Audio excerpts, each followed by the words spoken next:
Hello and welcome. I'm Thomas Porteous and you're watching the World Report on NewsX World. Let's take a look at some of the top headlines of the hour. The United States and Armenia have agreed to cooperate on civil nuclear energy, deepening ties. The move follows a US-brokered South Caucasus peace deal, with Washington seeking to draw Yerevan closer. Ghislaine Maxwell has refused to answer the US House Oversight Committee invoking the Fifth Amendment, lawyers say. Both parties criticise the move as Democrats allege she seeks clemency, and her lawyer says she'll testify only with a pardon.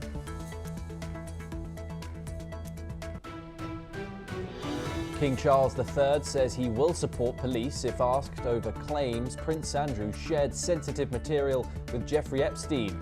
Buckingham Palace says the King is concerned by newly reviewed Epstein files.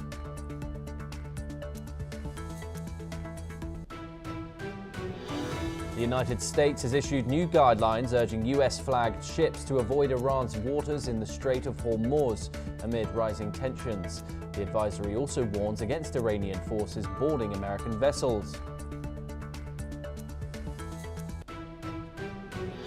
The White House opposes Israel annexing the West Bank, saying stability is vital to regional security.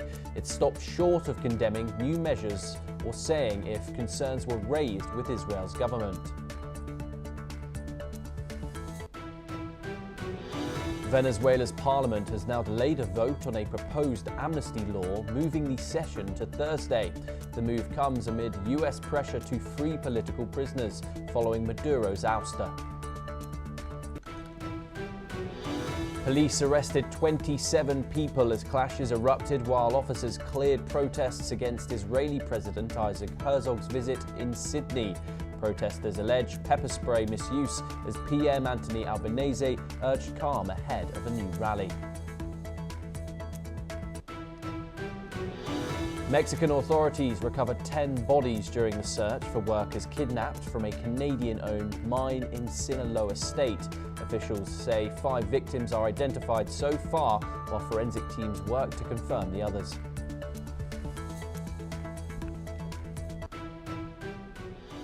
We start with ongoing Epstein files fallout, and convicted sex offender Jeffrey Epstein's accomplice Ghislaine Maxwell has refused to answer questions from US lawmakers, invoking her Fifth Amendment right against self-incrimination. Maxwell, who is serving a 20-year sentence for sex trafficking, appeared via video link from a Texas prison after being subpoenaed by the House Oversight Committee. Instead of responding to questions about Epstein's associates and alleged protection by elites, Maxwell repeatedly declined to testify. Her attorney said she would be prepared to speak if granted clemency by President Donald Trump, claiming she could offer the unfiltered truth. The deposition comes as Congress reviews millions of Justice Department documents related to Epstein. Lawmakers say some high-profile names remain redacted, even as officials maintain no new prosecutions are expected. Let's listen in to Maxwell and her lawyer. Ms. Maxwell, were you a close friend and confidant of Jeffrey Epstein? I would like to answer your question, but on the advice of counsel, I respectfully decline to answer this question and any related questions. My habeas petition is pending in the Southern District of New York. I therefore invoke my right to silence under the Fifth Amendment to the US Constitution. Ms. Maxwell, did you at any time play any role in Jeffrey Epstein's activities involving the recruitment, grooming, or trafficking of young women or girls? I invoke my Fifth Amendment right to silence. If this committee and the American public truly want to hear the unfiltered truth about what happened, there is a straightforward path. Ms. Maxwell is prepared to speak fully and honestly if granted clemency by President Trump. Only she can provide a complete account, and some may not like what they hear, but the truth matters. For example, both President Trump and President Clinton are innocent of any wrongdoing. Ms. Maxwell alone can explain why, and the public is entitled to hear that explanation. Thank you. Ghislaine Maxwell there, accomplice and boyfriend of convicted paedophile Jeffrey Epstein. Matthew Vadum joins us in this discussion. He's an American journalist. He's joining us live from Washington, D.C. Her lawyer there claiming that Maxwell can deliver the unfiltered truth, but only if clemency is on the table for her. Does that undermine the credibility of what she might say?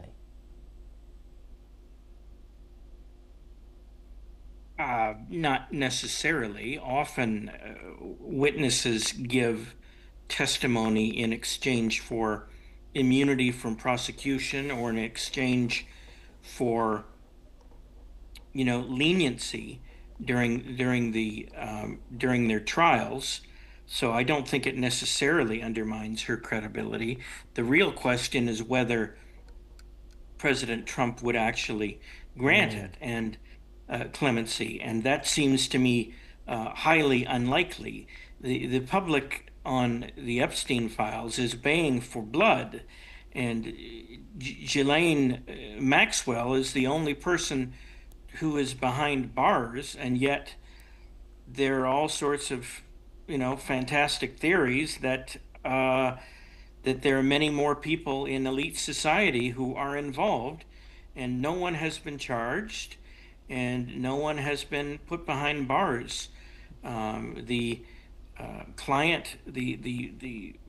vaunted client list of Epstein has never, to the best of my knowledge, been released.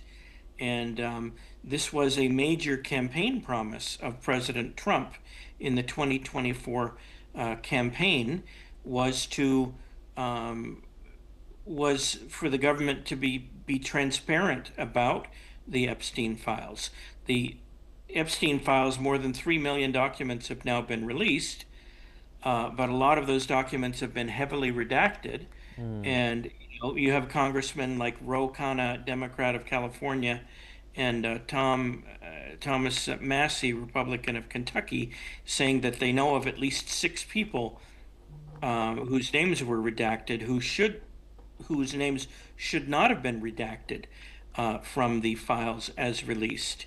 And they didn't name them, probably because they could be sued by stating their names in public, but they could easily go to the floor of the House of Representatives and state their names, state the alleged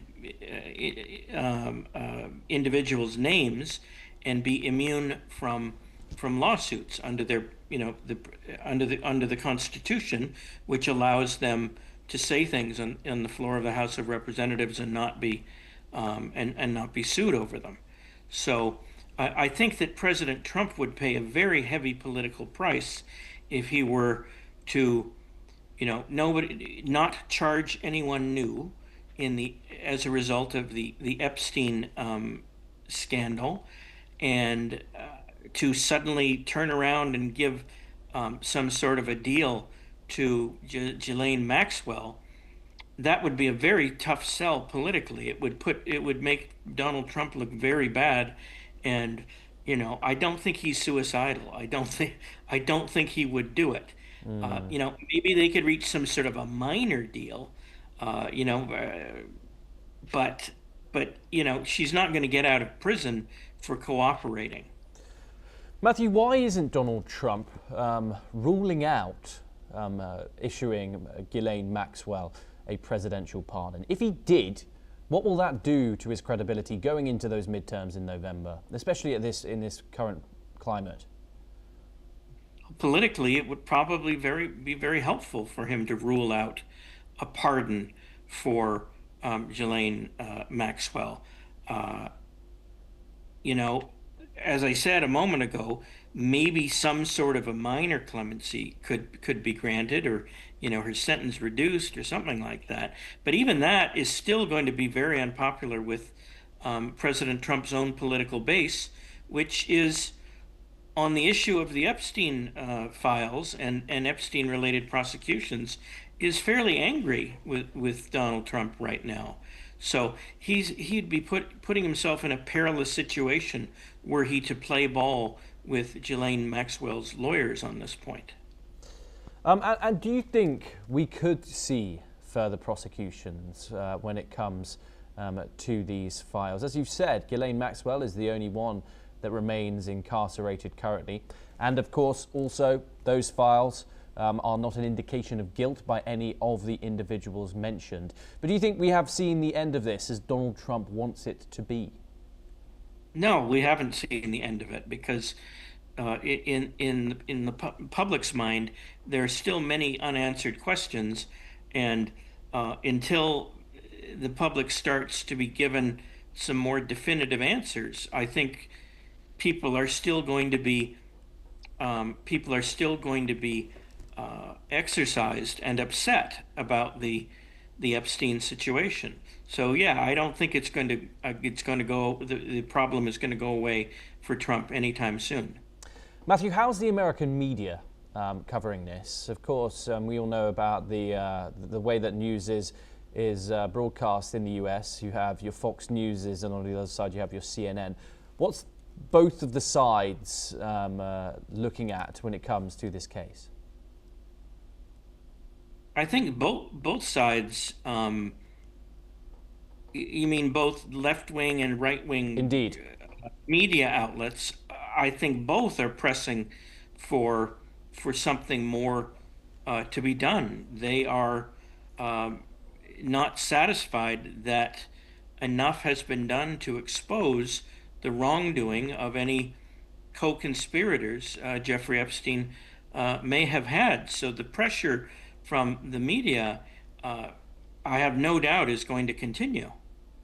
Indeed. Matthew, do stay with us as we turn over to our next story and we head to the Caribbean. And the US Southern Command has confirmed a military strike on a vessel in the Eastern Pacific, killing 2 individuals. According to a statement released, the vessel was involved in narcotics trafficking along known routes and operated by designated terrorist organizations. The strike resulted in the deaths of 2 suspected narco terrorists. Following the engagement, the US Southern Command activated a search and rescue operation through the US Coast Guard for the survivor. The strike is part of the ongoing Operation Southern Spear, targeting narco trafficking in the region.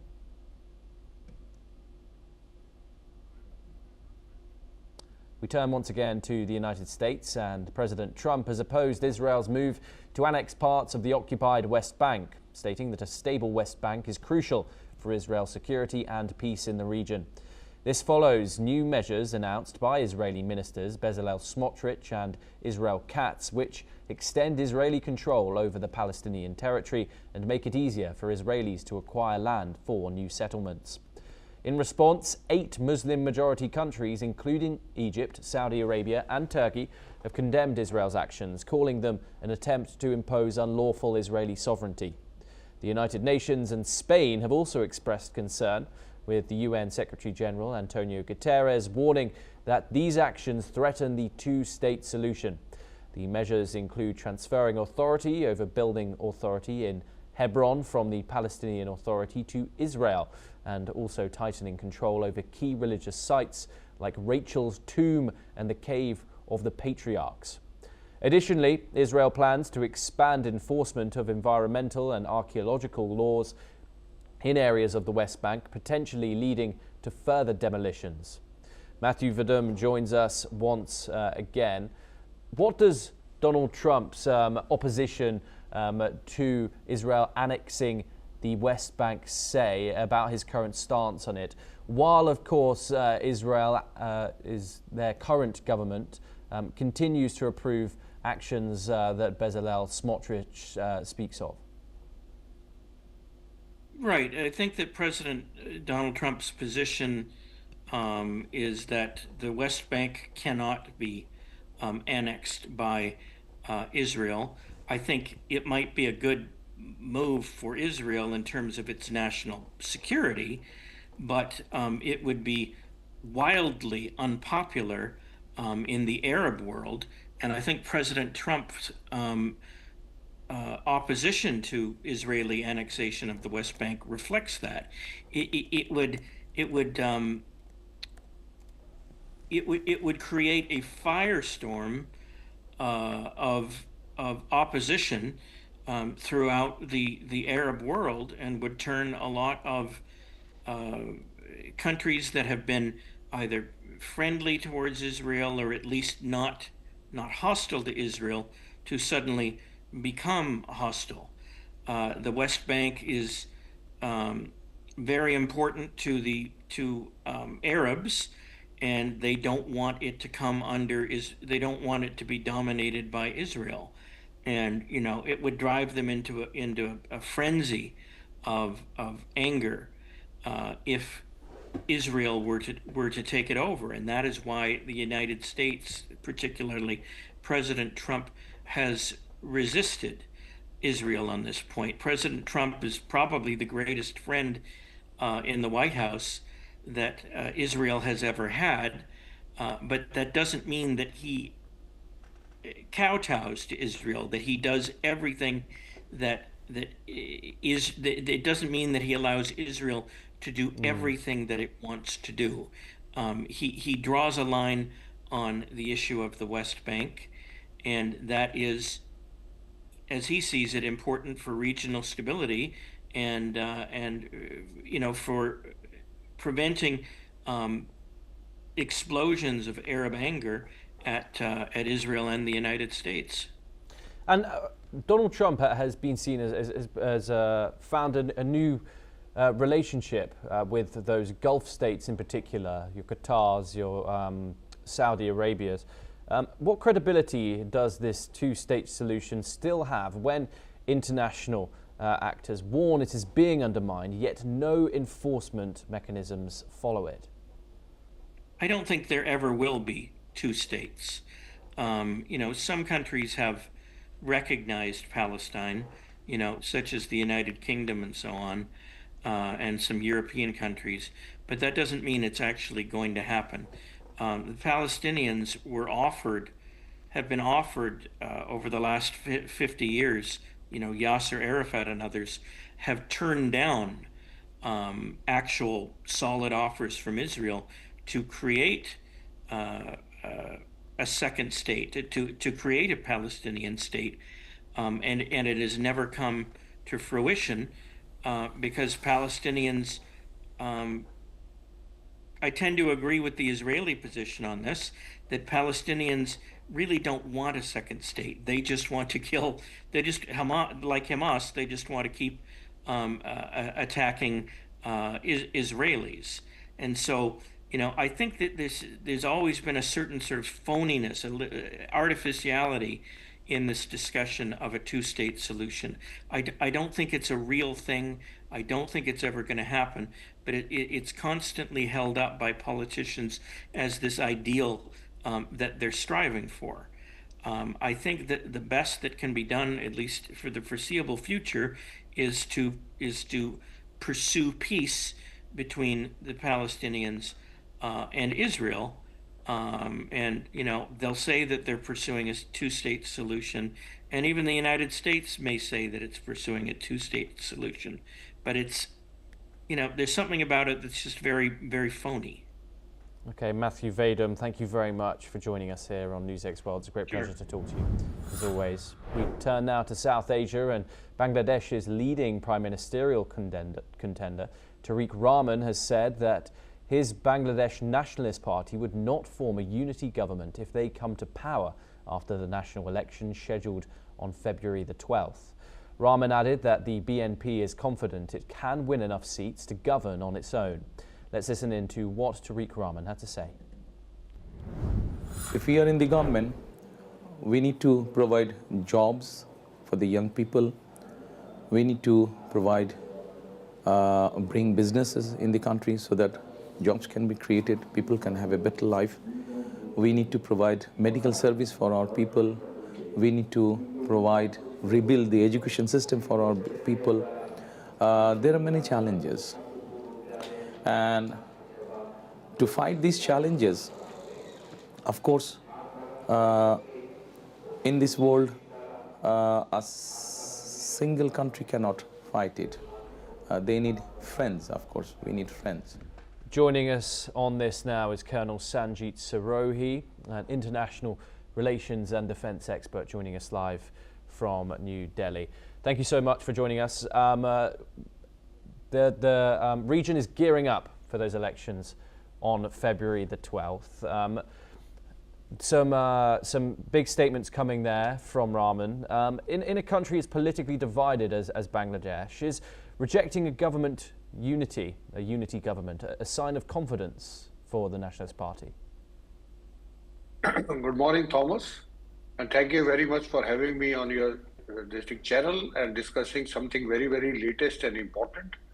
Now, as you have mentioned, that Tariq Rahman, who is now the chairman of the Bangladesh National Party, although the Bangladesh National Party, that is the BNP and Jamaat-e-Islami, have been fighting elections together for so many years, as long as Awami League was the main party. But now, since Awami League has been banned and Sheikh Hasina has taken asylum in India, so now both these parties are fighting against each other. And their Jamaat-e-Islami chairman, Shafiqur Rahman, he wants to come into the government whenever the government is formed. But Tariq Rahman has said no, because he says that since we are fighting against each other in the elections, there is no question of forming the government together. So I think it shows that Tariq Rahman is very, very confident about his party, and he has claimed that they are going to win more than 2/3 majority in the House. So if that be the case, I think that is the right option for Mr. Tariq Rahman to go solo for forming the government. Thomas. And given Bangladesh's history of disputed elections, how credible is the BNP's claim that it can secure a clear solo mandate, especially, of course, with the Awami League being banned, as you've already mentioned? Look, earlier, if you see, from 2001 to 2006, BNP and Jamaat-e-Islami, they formed the government together when BNP leader became the Prime Minister. But now things have changed. Now the Jamaat-e-Islami has formed a distinct group with 11 parties together, and these 11 parties also include the National Citizen Party, which was instrumental in overthrowing Sheikh Hasina in 2024. So I think that both these parties are now fighting elections and both are trying to form the government. So if BNP comes, then it will be better for the country. But if Jamaat-e-Islami come, because although Jamaat-e-Islami does not have that much of support base, but now with the latest change and Awami League out of the election fray, so I think Jamaati will also get some good seats. And after that, let's see what happens, because if there is one party, that is the BNP, comes into majority, then I think the Jamaati have to go into the opposition. But once Jamaati goes into opposition, there will be a lot of problems in Bangladesh, because all the problems which have been created lately are by the Jamaat-e-Islami and the National Citizen Party, which if they come into opposition, then they are going to create more problems for the BNP. Thomas. Do stay with us, Colonel Sarohi, as we turn on to our next story. We have further updates coming out of Bangladesh and the Gen Z voters there, many of whom are casting ballots for the first time, are approaching next month's national election with a mix of hope, skepticism and demands for change. This comes as when millions of first-time voters, the Gen Z in the South Asian nation in 2024, led an uprising that uprooted an iron-fisted autocracy of nearly 16 years and forced the ex-Prime Minister to flee into neighbouring India after shedding a bloodbath on the streets. Let's listen in to what some of first-time voters had to say.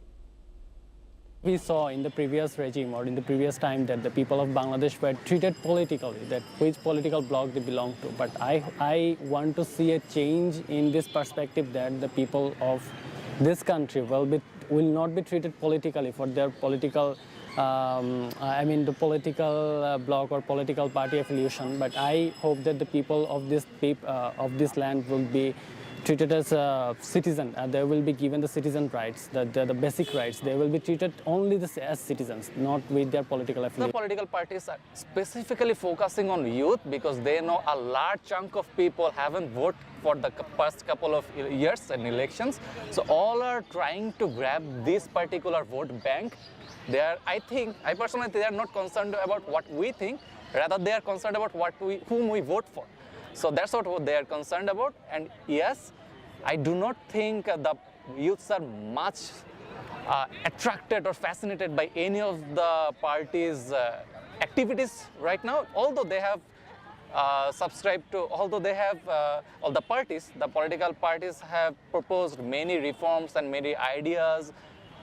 We all appreciate that, but we want to see groundwork. We turn now to Europe's defining crisis, and the Ukrainian President Volodymyr Zelensky has praised the resilience of emergency responders and railway workers as they continue to maintain critical infrastructure despite daily Russian attacks. In his regular video address, Zelensky highlighted the tireless efforts of Ukraine's state emergency service in restoring energy facilities and extinguishing fires. He also acknowledged the continued operation of Ukraine's railways despite ongoing strikes targeting logistics and railway-related facilities. Zelensky called for intensified efforts in February to strengthen Ukraine's position in the war, including improved access to Starlink systems and reliable delivery of military equipment. Let's listen in to what the Ukrainian president had to say. Дякую за реальну ефективність рятувальникам ДСНС України, які щодня працюють на об'єктах енергетики, на гасінні пожеж. Щодня допомагають людям та громадам пройти цей складний час. Результати кожного, хто задіяний зараз в ліквідації наслідків ударів, у відновленні – це робота на всю Україну, на силу нашої держави, на здатність українців вистояти і цією зимою. Та загалом хочу теж відзначити Укрзалізницю, усіх фахівців Укрзалізниці. Надзвичайно складно. Зараз фактично щодня російські удари по нашій логістиці, по об'єктах, які працюють на залізницю, по рухомому складу. На багатьох напрямках небезпечно, але наша залізниця продовжує працювати. Colonel Sorohi joins us once again. We're approaching the 4-year anniversary of this war. Many of people who thought that Russia would have encroached far further onto Ukrainian land right now. But of course, Ukraine still claims that infrastructure is functioning despite the sustained attacks by Russia. Does this represent a strategic failure for Moscow? Well, Thomas, if we see that the war has been going for 4 years and Russians have been able to occupy the much territory, especially in the Donbass region. But you are absolutely right that if you see the strength of the Russian forces and the military establishment of the Russians, it is quite this thing, unsatisfactory progress which have been made by the Russians. Because for 4 years they have been fighting, and initially when they started off, they thought that this military operation, which they call, they will be able to achieve their objective in very short time. But in the last 4 years, although they have been advancing, but they are advancing at very slow speed. And they have totally devastated Ukraine. And I think we must give credit to Ukrainian people and the organization which are functioning there still after 4 years of war, that in spite of so much of destruction and devastation caused by the Russian drones and missiles, they are still able to function. And the credit goes to their railways also, who are trying to make sure that their logistics are being covered even after being attacked by the Russians so many number of times. Thomas. Colonel Sorohi, thank you so much for taking the time and joining us and giving us your 2 cents on these issues. Pleasure to have you on the programme. We now turn to some news from the tech world, and a study has found that artificial intelligence tools are more likely to give incorrect medical advice when false information comes from sources they consider authoritative, according to a new study published in the Lancet Digital Health. Researchers tested 20 leading AI models, and they found that they were more easily misled by errors planted in realistic-looking hospital discharge notes than by health myths from social media. Overall, the AI systems accepted fabricated information about 32% of the time, but that figure rose to nearly 47% when the misinformation appeared to come from a healthcare provider. The study also found that authoritative tone in prompts made AI more likely to accept false claims. Researchers warn that stronger safeguards are needed before AI tools are widely used in medical care. Well, that's all that we have time for this hour. Keep watching NewsX World for more international news updates.